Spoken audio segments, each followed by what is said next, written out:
What is going on, everybody? This is Jackson from JD Sports Zone, and today I have a very special interview with 13-year MLB veteran, MLB All-Star, World Series champion, and Silver Slugger, Yan Gomes. Mr. Gomes, thank you so much for taking time out of your day to do this. How was your holidays? And thank you once again. Well, I appreciate you having me, man. The holidays were good. Kids had a great time, get some good family time, and we're just excited they're back in school and back in the rhythm of life.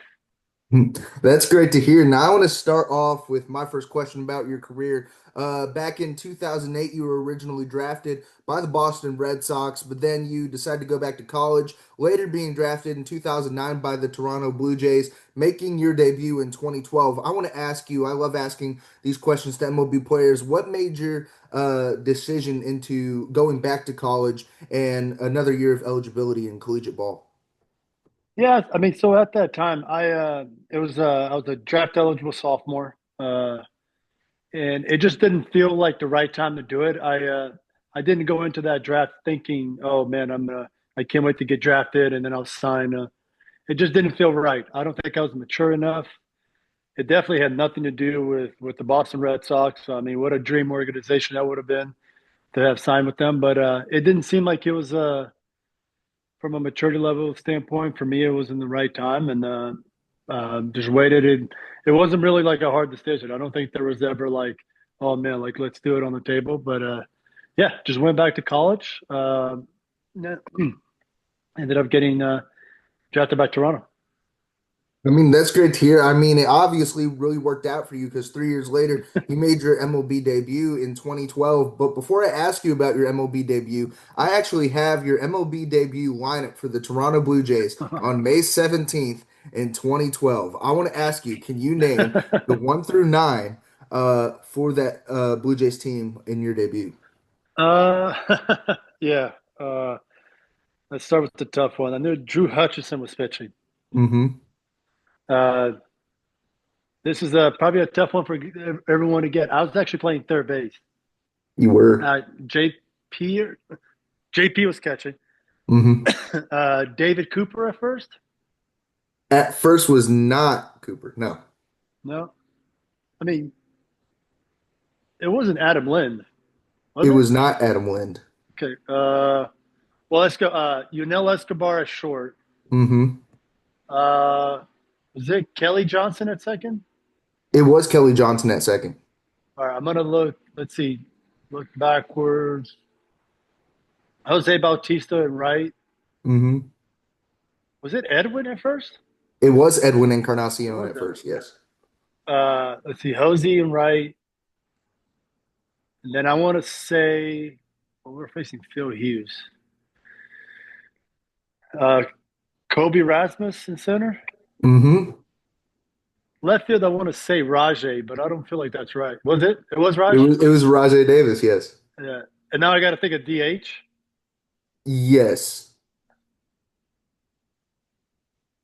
Uh, I I can can't give think of you the the name.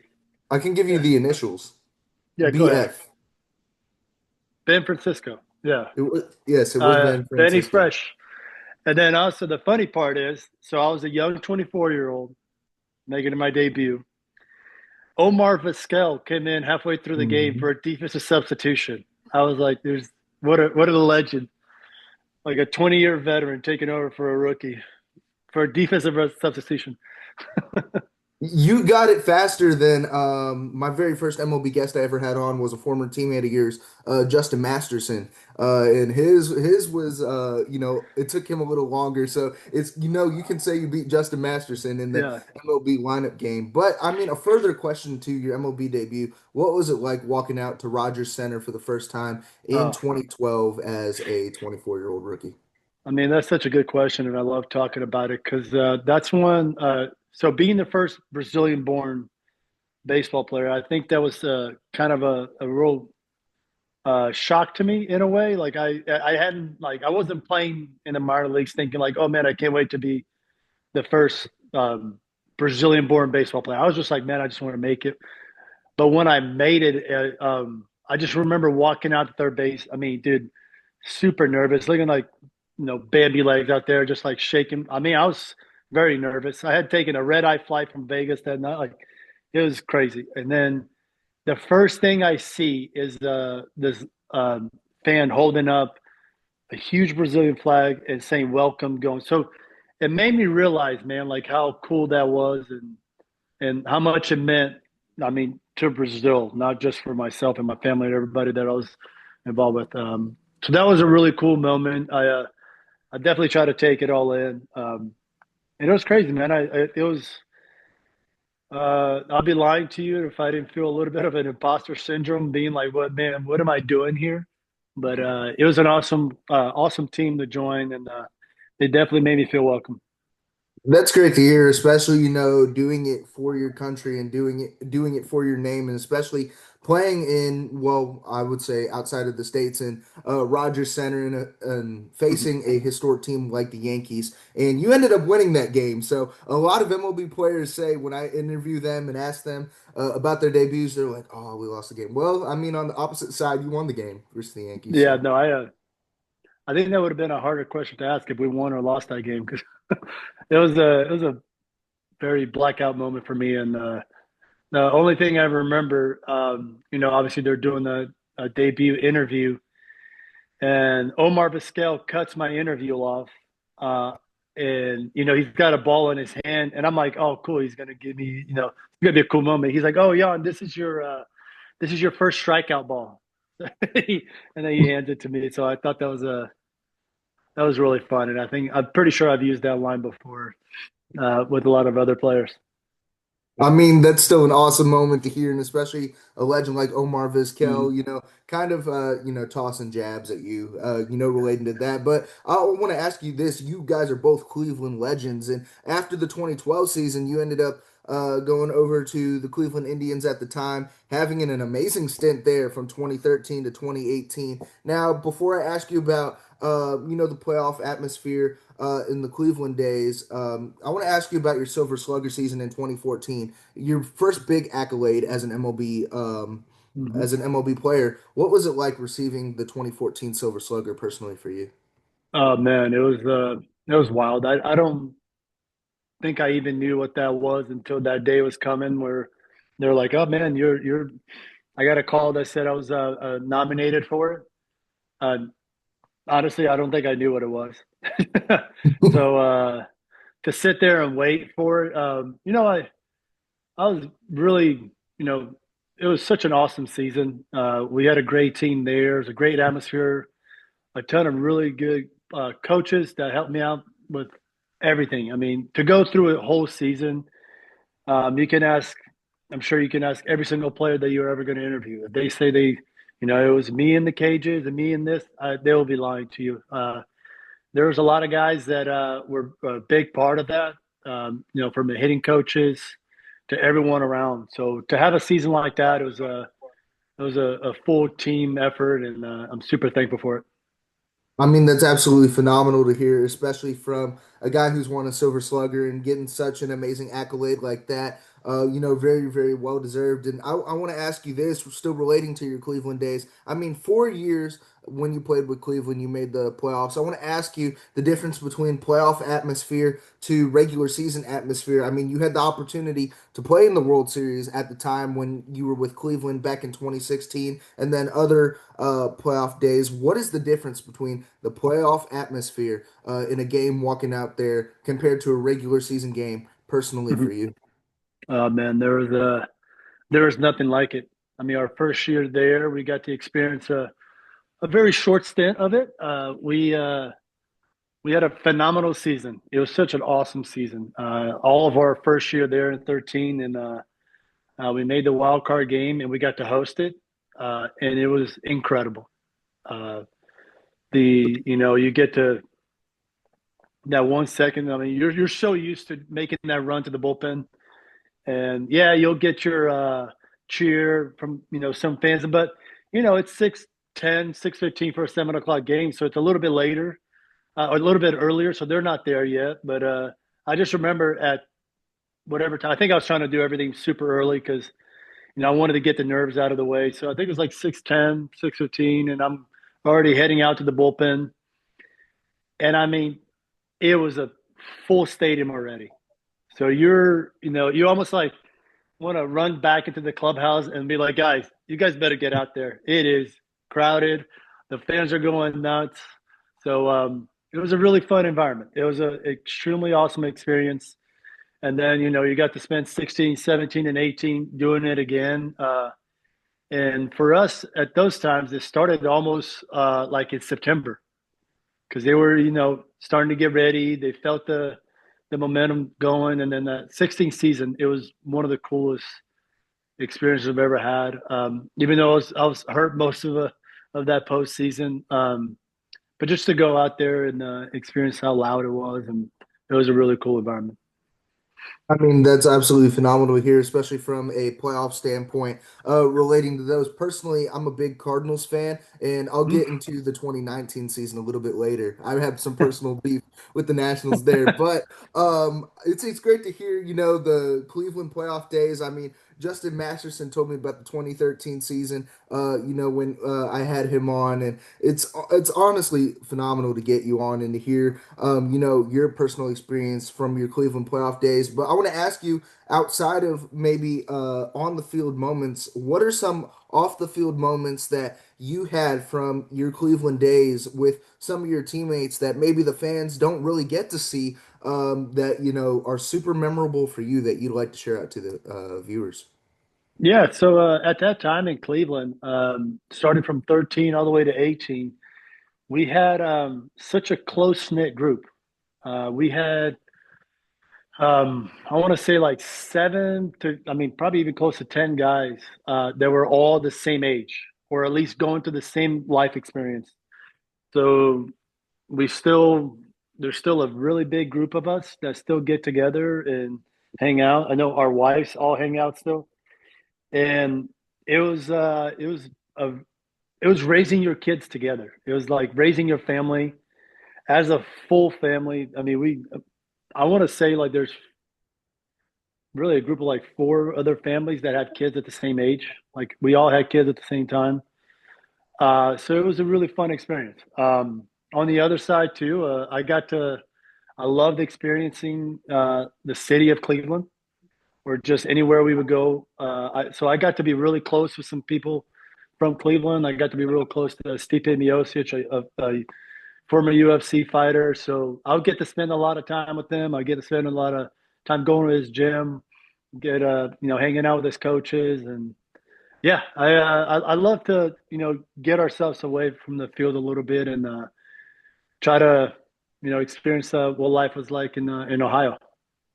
I mean, that's absolutely great to hear, especially from, I'm a big UFC fan, so hearing that, you're close with Stipe Miocic, so I mean, that's absolutely phenomenal Mhm. hearing that, you had kids at the same time as some of your teammates and building up those relationships and still having the connections. I mean, 10 plus years to this day in 2025. I want to ask you this. Now, you're an MLB free agent. Is there any chance you come back to the MLB, or are you done with your MLB career?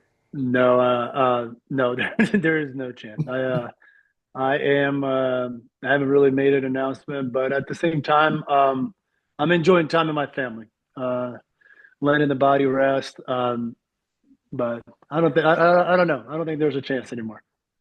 I enjoy coaching my kids too much. Nah, I completely understand it, and especially having such an illustrious career like yours. I mean, definitely need the time off. We love you in St. Louis as a catcher because we need a catcher. But honestly, that's great to hear. From that standpoint and enjoying your time off. Now, I want to ask you about the 2018 season, and I love asking the guys who have made All-Star appearances during their time during their career. I asked Brandon Moss about his in 2014. I want to ask about yours in 2018. You had the opportunity to be nominated to the All-Star game in 2018 in Washington, D.C., which coincidentally, the next year you played for Washington, won Hmm. a World Series there. So I want to ask you about your All-Star game and All-Star week experience. What was the best part of that 2018 week? Dude, it was like it was the craziest experience ever. Really, I was like a late selection, so I didn't have like that full build up to it deal. I still got to experience those last days as like being selected, but it just happened so fast. It was like that last game of this first half ended, and we're on a plane headed to DC, and you're just kind of like, got to get yourself together. And then they're like, hey, you got to go practice. Hey, you got this appearance. Hey, you got this. So it all happened very, very fast. But I do remember sitting in the dugout, and I came in the second half. I was backing up, I think it was Salvi, and I just remember walking around the clubhouse. You're trying to loosen up, and you're going, seeing a bunch of guys, and you're used to seeing your teammates, right? You're used to walking around your teammates, and now you're walking around a bunch of new guys. And I looked one way, and Justin Verlander and Garrett Cole are walking. I was like, man, that's cool. And then you look another way, and you got Mike Trout, Aaron Judge, walking around. The it was just like a really crazy moment. Shinsu Chu and Nick Markakis have both made it that year. They're phenomenal players, and it's crazy that they only made it 1 year. So you're just seeing like a super crazy experience for them.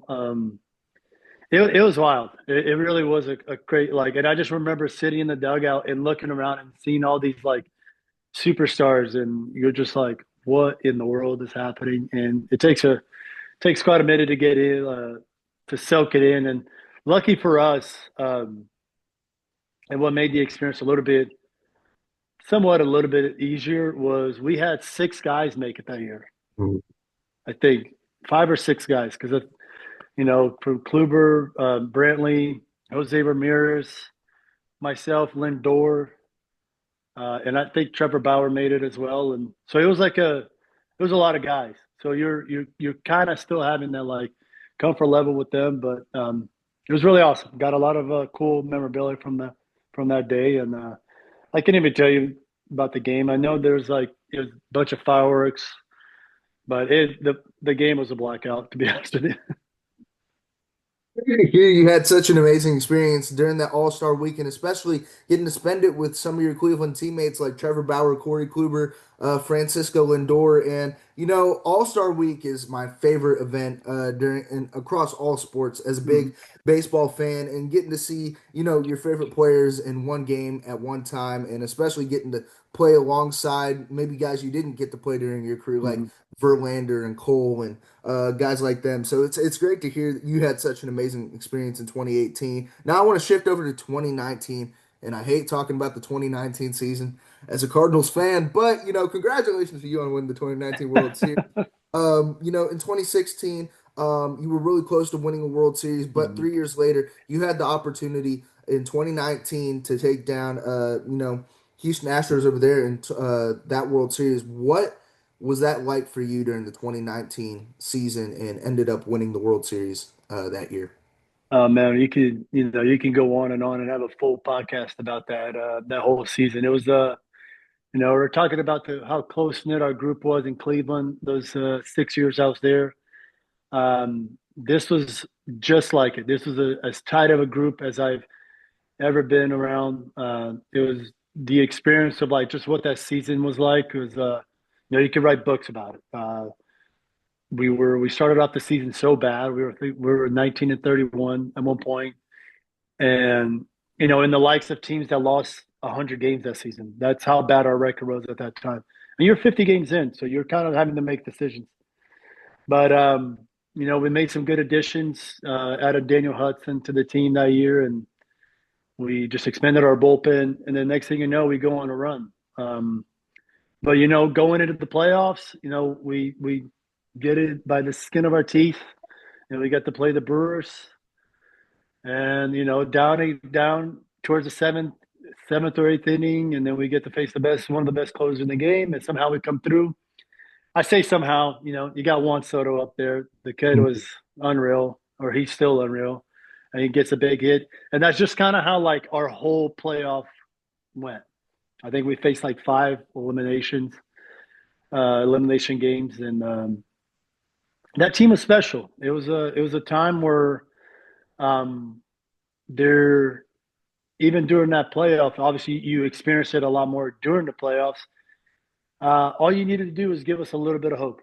If we sense that during the game, we're like, okay, that door is opening. I mean, this team, we would just all went in together, and we just, and it happened every game. Um, but we ended up playing the Dodgers right off the bat, and that whole like that's one of the loudest stadiums to play in. It's unbelievable. Their speakers are louder than everybody's, and their fans are louder. It's not an extremely hostile environment, but it's nuts. We beat them there, and we waited for the Cardinals and Braves game, and I mean, man, you guys absolutely stomped the Braves. Was it Yeah. Game 5, right? Hmm.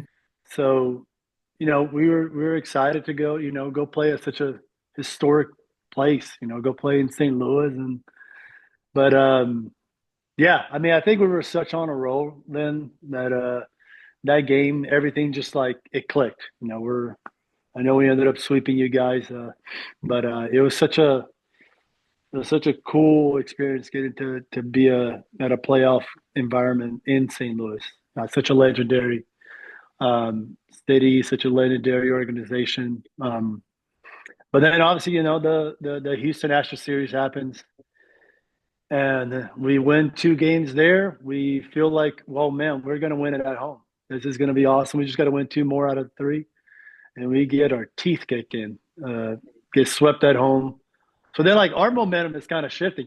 But again, mentioning that team and how close of a team that was, I just remember. I mean, not many teams have like a in playoff meeting that is like the kind of meeting that we had, but we had so much trust in each other. We had so much love for each other that it showed.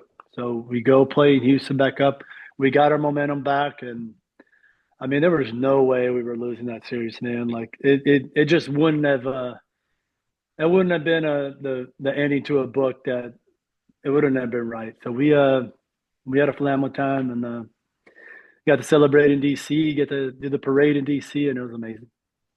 I mean, that's absolutely phenomenal to hear about the 2019 playoff run and such a historic playoff run being underdogs all season long and then ended up taking over the Dodgers, the Brewers, the Cardinals, and the Astros in 2019. And the best part about that 2019 season, being a Cardinals fan, that was my first year here living in Georgia and seeing all the Braves fans in absolute distraught after the Washington Nationals won that World Series was probably the greatest thing I ever saw. Now, I'm sure. I want to ask you some fun questions about the MLB career and everything heading into relating to baseball because I love asking fun questions to MLB players. Now, I want to ask you about your walk-up song and the history behind that. It is now.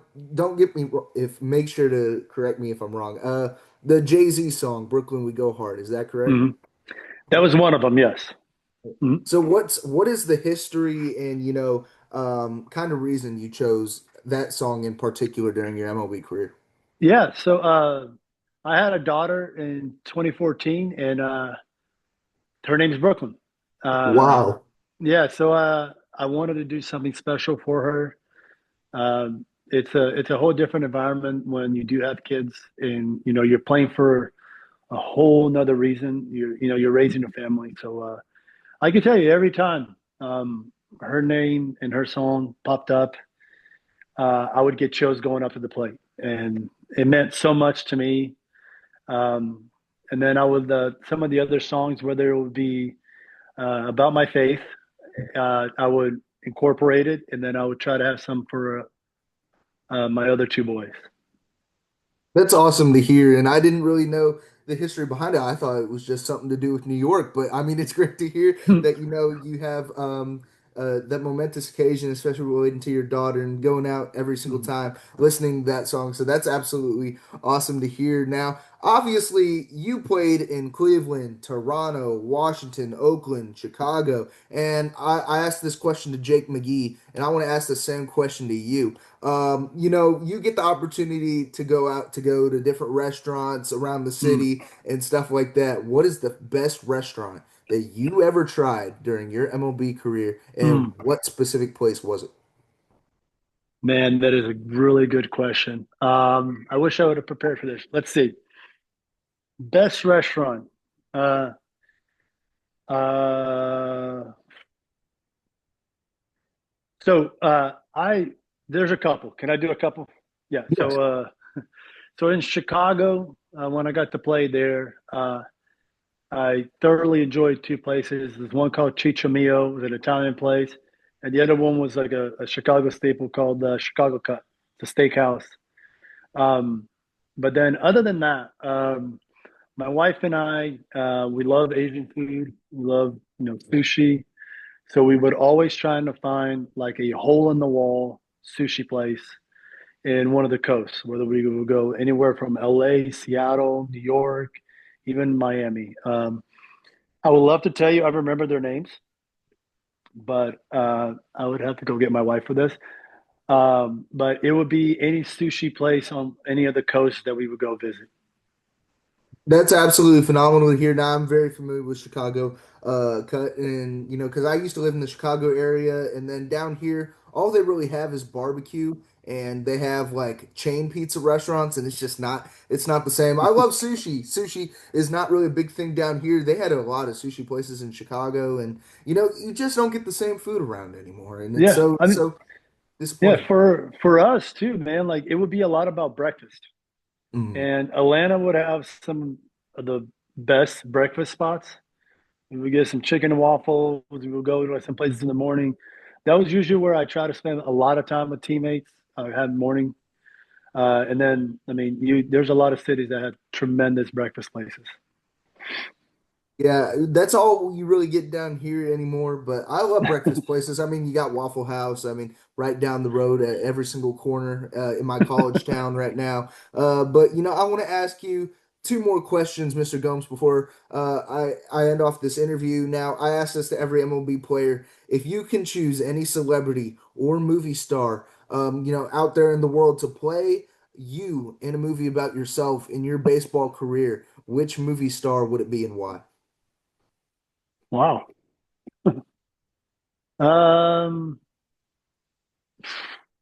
I don't know. For some reason, Matthew McConaughey pops up to me, and I mean, I like his movies. I like the way he acts. I have no rhyme or reason for it, but for some reason, his name popped up. All right, all right, all right. I mean, yeah, I love the answer. There you I go. love the Yeah. answer with Matthew McConaughey. I mean, Brandon Moss told me his was Channing Tatum, and honestly, I see the Matthew McConaughey resemblance with There you you and him, and honestly, go. I would love to Well, I see it. appreciate that. Thank you. I mean, make it an MLB production. I mean, a 30 for 30 on ESPN. Why not? But I would love to see that if that was ever to be made out there in productions. Now, the final question for you, Mr. Gomes. A lot of players, and young guys in high school look up to you and other MLB players throughout their baseball career. What is some advice you would give to high school athletes trying to make the next level? From takeaways you've taken away from throughout your long baseball career? Yeah. I guess one of the bigger things for me right now would be the battle with identity and what this game can bring you. Um, I think when you first love the game, like we play the game to love it, to glorify God, to really show and shine a light in the game, it just brings joy to you. If you're trying to take away from the game a different thing, it's gonna really muddy the waters of what your identity is gonna look like because you're really feeding off of it. Like if you have a good game, your identity is great. You're a great baseball player, and it's not what it's about. One of the things I try to teach guys is play the game because you love it. Like truly play the game because you love it. Because if you feel like the game is going to love you first, it's just not quite how it works. I love the game. I still love it. And it was a joy to me to go out there to the field and play. And you know what, man? Like yeah, it sometimes loved me back. But man, more times than not, it didn't. But guess what? I wasn't there to receive love from it. I was there just because I was trying to like glorify God in every way that I was presenting it. And that would be my advice to guys.